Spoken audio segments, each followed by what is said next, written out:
Hello, yes, and welcome to this panel discussion about the future of food. I wish we could all give our speakers a round of applause. I know that you all are giving them your virtual greetings. First up, we're going to have activist Marc Buckley, who's a specialist on innovation and agriculture and a member of the Food and Beverage Expert Network, World Economic Forum.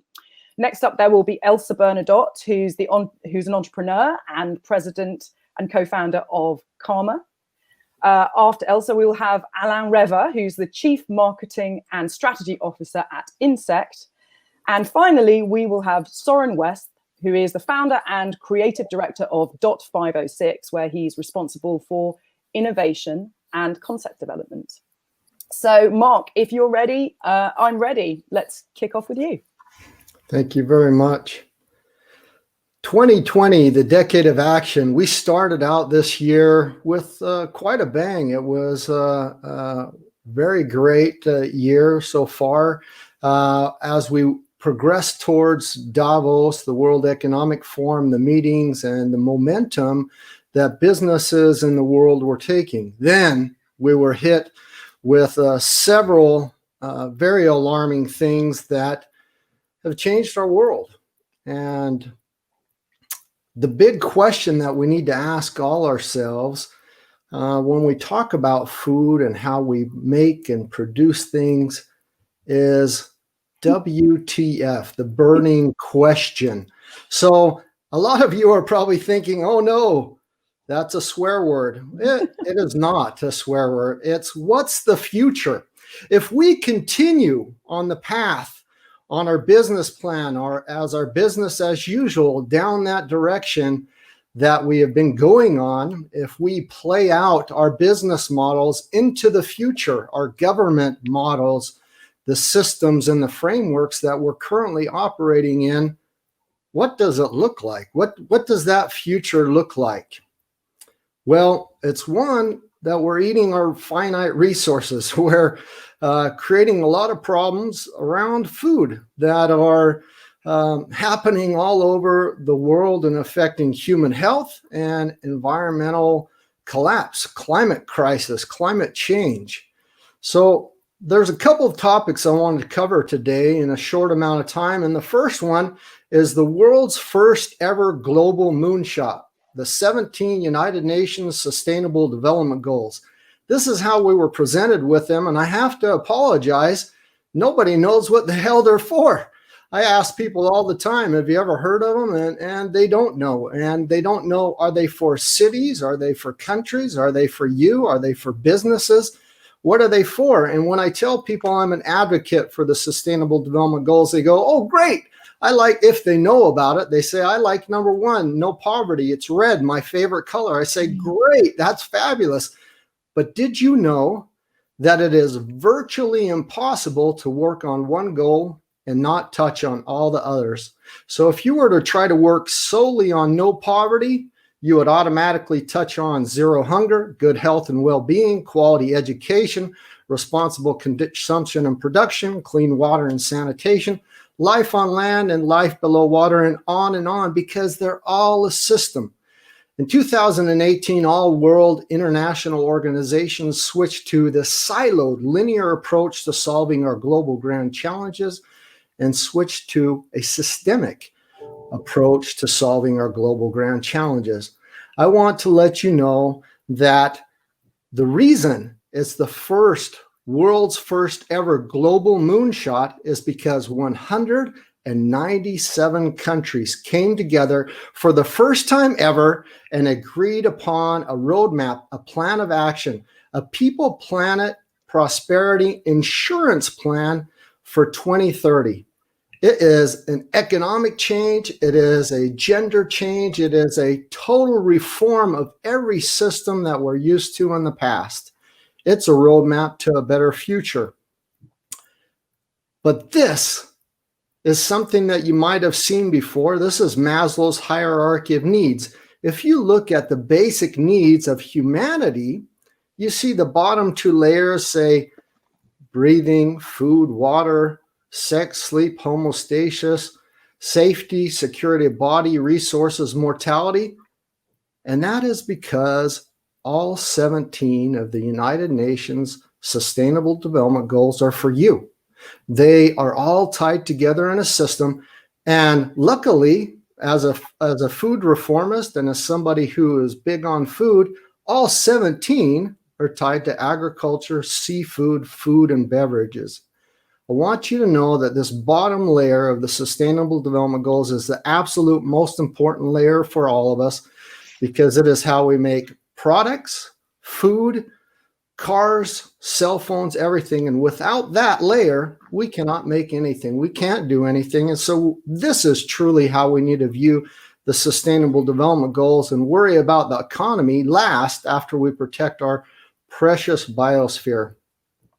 I want you to know that our food system has seen a steady growth of at least 1 trillion euros per year since 2008. After the financial crisis in 2008, there was a massive relocation of financial capitals in the billions and trillions of dollars to our food systems. You know why? It's our most basic resource. This is how food became a commodity. Nobody knows where it's produced and how and what delves into it, and that's a problem.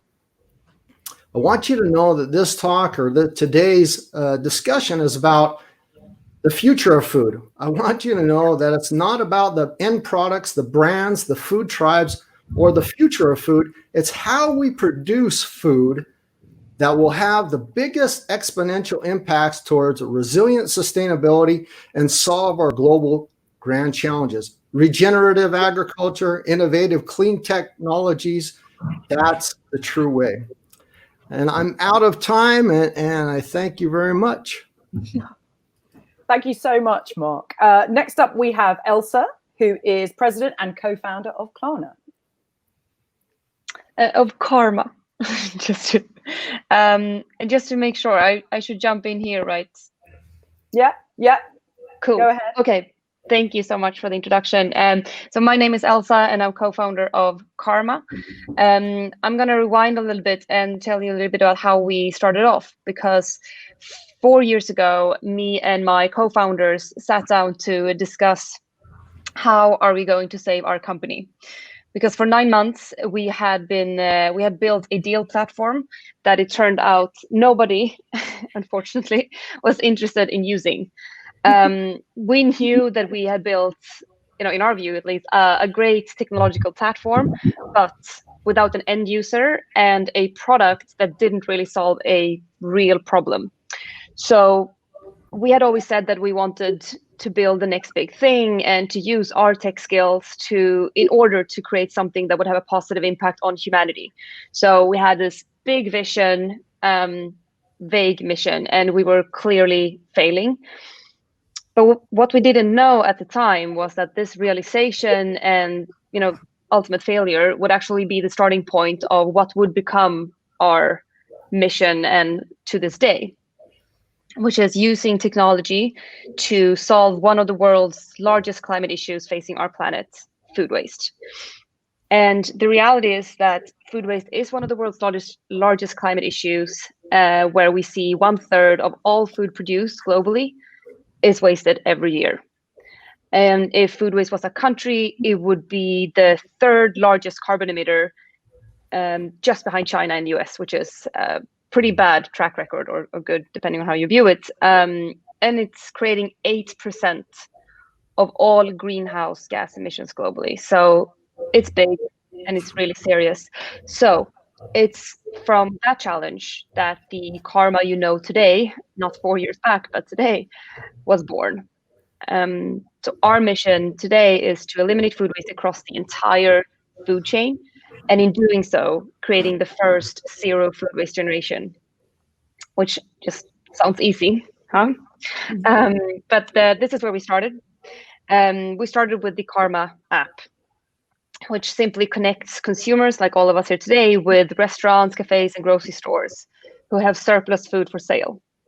And with our model, consumers can eat great food while saving their hard-earned money retailers can receive additional revenues and reach new customers.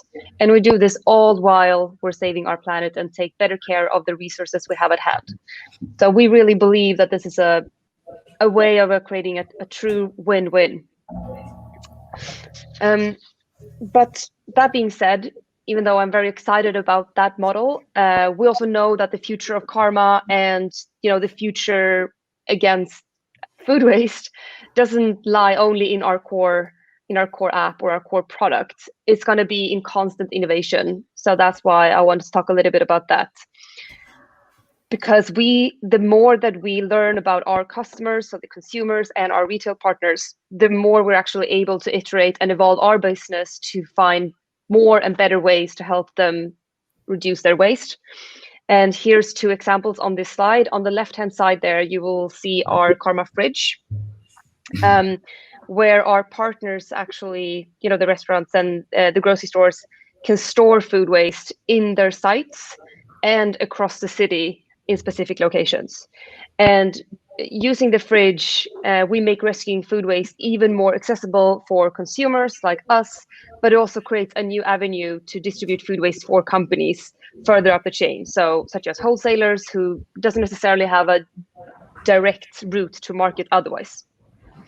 On the right-hand side, you will see something that I'm very excited about, which is our latest innovation across Sweden and in the UK. It's our Karma boxes.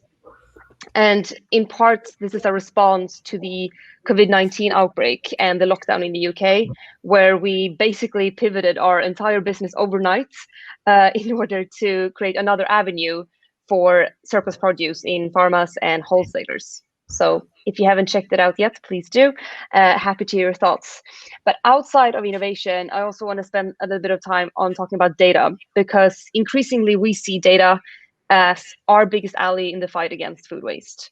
Because looking at the model we have today with Karma, what we actually do, if you save food through Karma, you're being part of the solution, but you're basically also tackling the symptom of the problem at hand. It's not really solving the root cause, because in order to solve the root cause of the problem with food waste, we need to be able to predict how food waste is going to be, or the food consumption, and prevent it from even happening in the first place. So the more data that we have, the more we can predict and prevent waste from happening. And we really see that with a changed world post COVID-19, it's going to be more important than ever that retailers that we're working with, that they are able to really predict waste based on many different data points and market trends.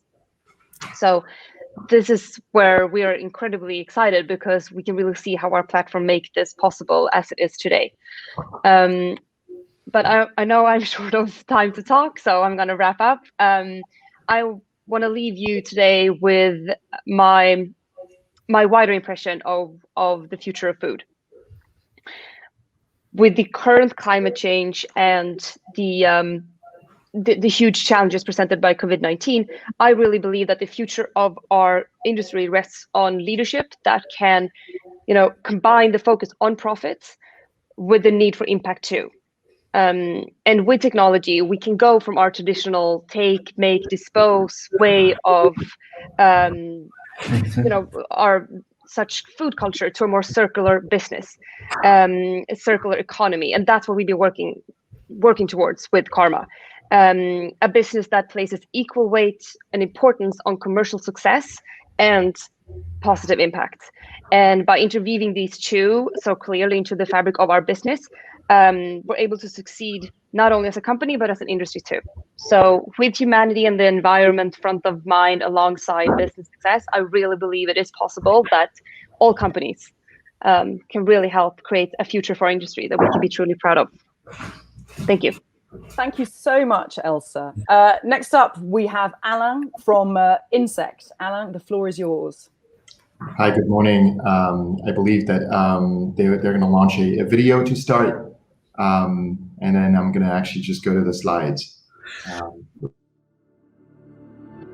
Welcome to Ÿnsect First Factory, located 2 hours south of Paris, France.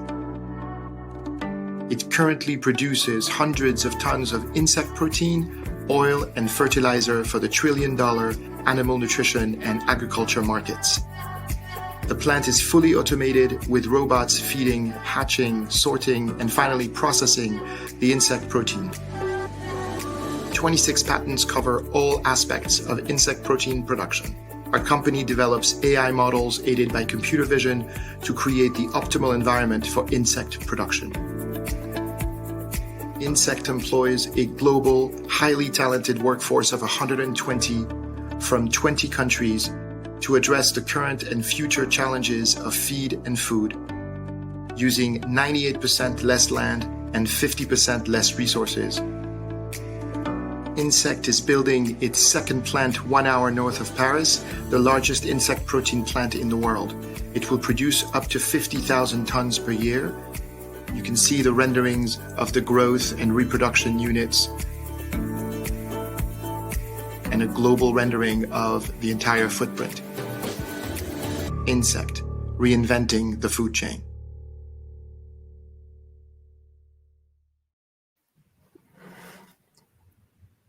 Thank you very much. Let me just try to go to full screen. That'll work. So Ÿnsect, reinventing the food chain. Obviously, this is a very lofty title, but it's what we're trying to do at Ÿnsect, and we're trying to bring about some real change to the way our food is produced and ultimately consumed.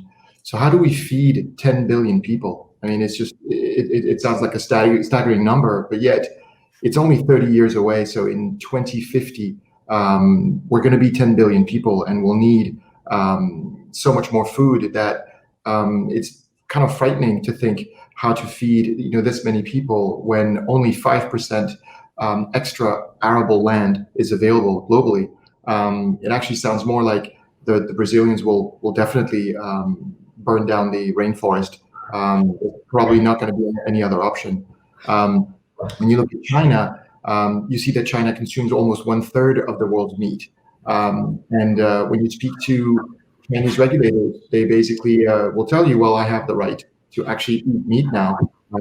I didn't eat it before because I didn't have the means to do it, or I didn't have the ability to produce this much. But now I do. So why would you want to stop me? And the problem is the same with fish. Fish reached capacity 30 years ago. So the only way that you can fulfill the soaring demand is through aquaculture, which is the yellow piece on the graph. And actually, interestingly, farm fish is the most sustainable and fastest growing animal protein today. There's about 80 million tons that are consumed globally, and it's growing at about a 10% compounded annual growth rate, which makes it a very interesting interesting industry and interesting food supply. That to feed the farm fish, the aquaculture industry catches small fish as fish meal, which is depleting the world's ocean. It's about 20 to 40% of all the wild catches that are actually directly transformed into fish meal to be fed to farm fish, which is obviously unsustainable. Beyond fish meal, other fish feed ingredients are also unsustainable, and I'm thinking about soy and a lot of other crops that are actually depleting the environment. The alternative for us is basically a new protein, new natural protein that's requires 98% less land and saving 50% on natural resources and water and greenhouse gas emissions for the same amount of protein produced, which is obviously to us a revolution. You can see the difference between mealworm, which is the insect that we farm, and fish meal. It's as rich, even richer than fish meal in protein, and certainly it's a lot more pure, a lot more digest. It only has 3% impurity ash and fibers, which makes it very, very good to actually reduce overfishing. Just 1 ton of insect protein saves 5 tons of wild fish. So that's actually in itself pretty remarkable. But what we actually see at the farm level is by giving back to the fish what they naturally ate in their diet, you observe up to 35% fish growth and reduce mortality by up to 40%. And obviously that enables any fish farmer or any farmer in general to actually use far fewer antibiotics, if at all. when we actually tested our fish grown on mealworm, we went to see the biggest chefs in the world, and obviously Christopher Hottoft in Norway is one of the greatest chefs, and we actually just had a blind tasting with him, and he came back saying that the salmon fed with the mealworm had the cleanest flavor, and we love to hear that, because obviously it's back to what the salmon used to eat in the wild. We also boost soil biodiversity. We've actually demonstrated 300% plant growth by actually only giving the plants what they actually normally get in nature, which is the frass, the dejections of the insects. The biggest vineyards, the most prestigious vineyards in the world, in France and in Spain, are actually using our frass to actually fertilize their vineyards, and it's 100% organic, obviously. Our goal is to produce 5 million tons of insect products per year to feed the world. And what's really interesting about the project is that it actually produces no waste. So going back to what Marc was talking about the SDG goals, we built this vertical farming company with already 26 patents, powered by robotics, AI, and computer vision, to actually just produce 200 tons already, and hopefully 70,000 tons once our first insect plant goes live. And then we've already sold all the production of the plant. We've raised obviously a lot of venture capital. But if we look at all the sustainable development goals, our goal is to actually just produce no waste, so that the insect eat the waste of the cereal industry, and actually produce no waste. Everything that is about the insect is sold, whether it is the insect protein, the oil, or the frass. Thank you very much. This is Ÿnsect, reinventing the food chain. Thank you so much, Alain. And finally, we have Søren Westh of .506. Hello, my name is Søren. I'll just get to my presentation. That's here, right? Yeah. Okay. So first of all, I mean, we're very delighted to be in this CogX, and we asked ourselves a question, and it's about setting your values out right in the wake of COVID-19. And I'll just introduce ourselves for the company. How do I change it? Change here. Sorry. Well, 506, we're based in Copenhagen, and we call ourselves a culinary lab. And we have been on a mission to create new sustainable food habits. How we do that is we do consultancy to other companies. It could be, for example, to a cocoa farm in Africa, where we look at the food waste they have, or it could be at a hospital. My background is as a chef, and I've been working in many restaurants around the world, and especially I did many years in a restaurant in Copenhagen called Noma, and here we also did created something called the Nordic Food Lab, and it's been about looking at the nature we have here. When I've been working at these restaurants, I actually quit that for a long time, and I wanted to initiate like a sustainable path for hospitals. It could also help the schools in San Francisco, but in diets, but with the sustainable background, how to help them. We have in here recently, as our industry in the hospitality food industry has been hit extremely hard, and people have lost their jobs. The people are losing their jobs, and businesses are still going down, and we don't actually know quite the future of all of us. We have many more friends and ourselves, but we're beginning a chance to question our meaning. We question our patterns, our old patterns, and it's also been giving us a time to reflect what we see is important in our life, with our families, and in our everyday work. We have then also, questioned, what is the meaning of a restaurant or a food industry? What is their meaning in our society? What is their role, and why should they exist? If we are to exist, we actually think that it is our duty and responsibility to do something relevant. We have prior to the COVID-19, we in our company we actually have work in something we call in favor of life, and we have set up 5 principles that in everything we do is we have to work and live by these principles. One of them is, and the first one is called make plants play the central role, and 2, carefully select all ingredients. What it means is we, in order for a climate to stay healthy and to save it, it is we should always start with the soil, and therefore we should work closely with our farmers in our communities and carefully work with that so they have a purpose of high quality and also do something good for us. Number 3 is maybe the most important that we worked, and also something I worked in with the hospital systems here in Denmark and in our work is turn waste into value. We live in a world that is in need of creating value. So actually the concept of waste is, to put it simply, we said here, it's a waste of time, as waste have no value. How can we then create this value into it? Nature has and we have worked where nature have a design problem, do not have a design problem as we find it, but what people do.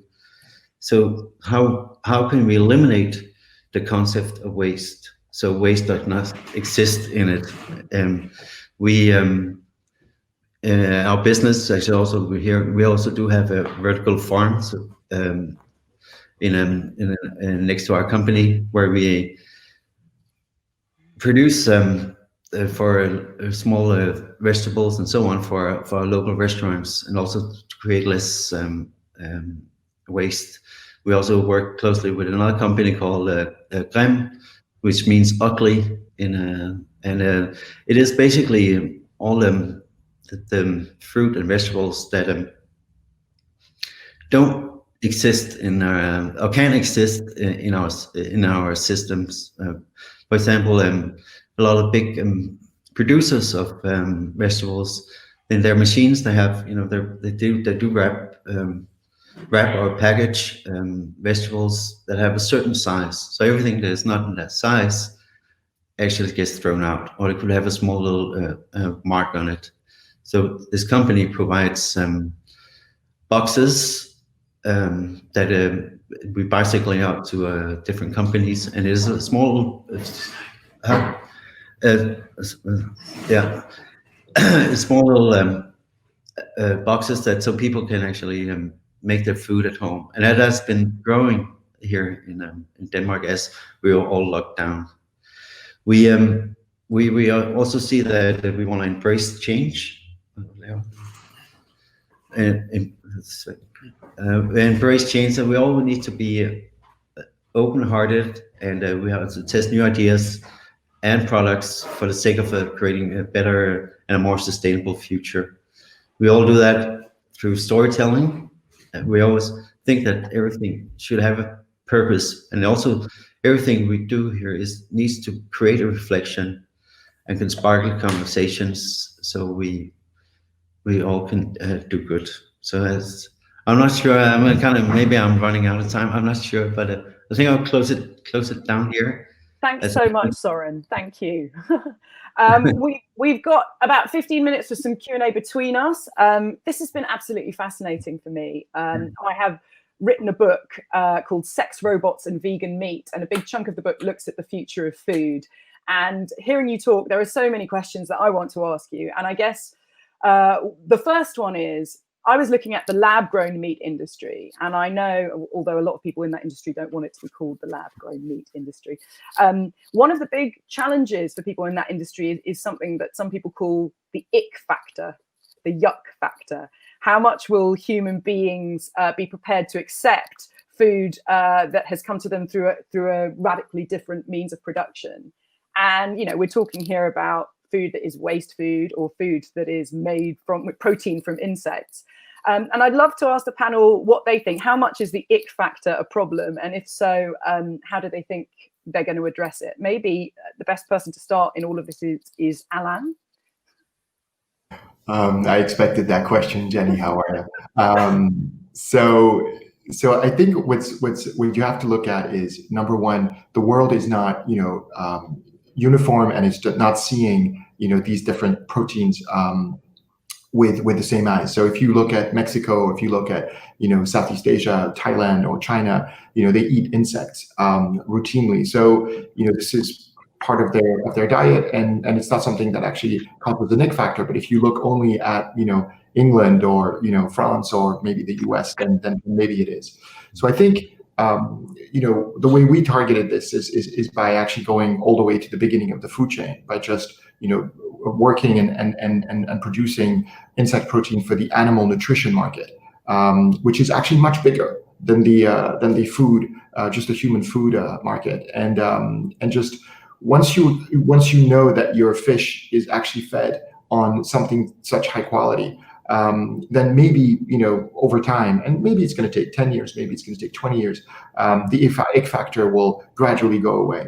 But thank God, there's going to be lots of other different factors. I mean, if your steak is at $50 or 40 pounds, then maybe you're going to look at an insect burger very differently. But also, what we have, at Ÿnsect is requests from sports and athletes all across the world, because they know that this is 76% protein and less than 3% anti-nutrients. So they actually want the cleanest and the highest protein intake possible. So they are asking to be guinea pigs of our products, because they know they're natural, they're organic, and they're very high in protein content. So perhaps if you start to see Olympic champions or tennis champions or soccer players or football players who actually are using this, the ick factor will gradually go away. I also think that people are and COVID obviously put a very big spotlight on our food supply and what we eat, and I think people will be probably more adventurous and in ways that actually respect the environment.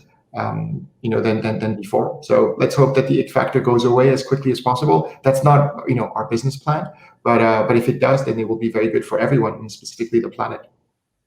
Does anyone else want to chip in? Maybe Elsa. No, but I really agree with that, and I think in general we're not really in that space ourselves, but we are facing a similar challenge in the sense that there's a taboo within our space, because people sort of consider potential food waste as leftovers or something, and the reality is that it's high quality food that for some reason is at the risk of not being sold, and you can buy it for half off. And I think there's just in reality, it's just a change in mindset in the way that we're viewing something, and I think there's a challenge for us there, but there's I think people are more open-minded now and are really willing to test new things. I just think it takes time, and just to be aware of that fact, people need to hear about it on and see different examples from it from different areas, and so I'm very positive in that sense. And the same goes for the industry. Like when we started off, everyone was like, oh, but food waste, it's not something you can do anything about. Like that's just a loss, and that's how it's always been. It's always going to be that way. Whereas now we can really see how there's people are starting to change their mindset and realizing that where there previously was a loss or a friction point or problem could actually not only be solved, but that could be a business opportunity in itself. So I think changing behavior will always take time, but it's doable on both parts.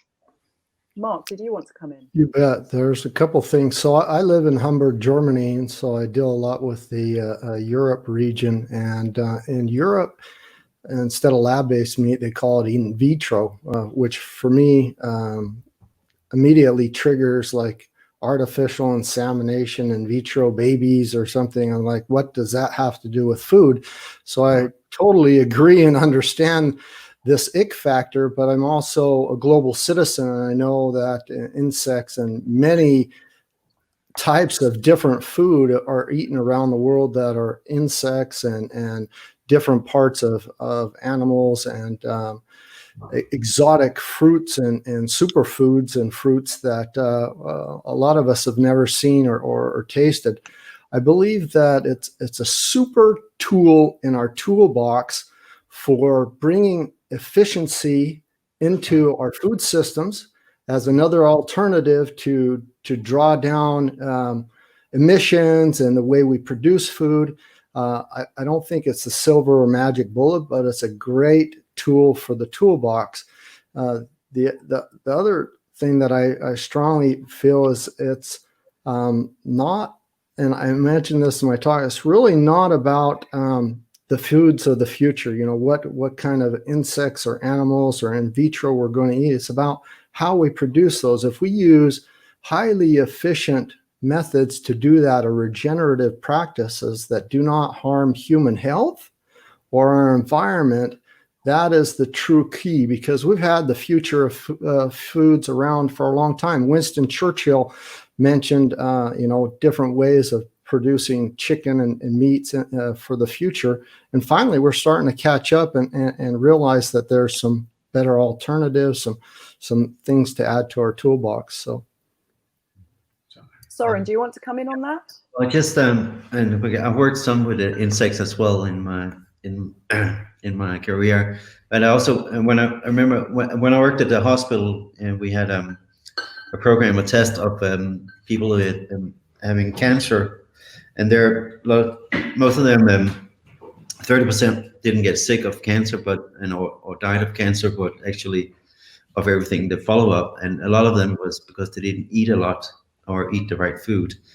And what we did was test, but that was a protein powder from a big pharmaceutical company, and nobody questioned where that came from. So I mean, I think it's not. I think that's insects could be easily that answer to that. And if you look at them, just in the supermarkets where you eat a lot of plant food and plant-based food today, and you call it Beyond Meat, or you call it so all these other things, but it's changing the habit of something that you already know and you feel comfortable with.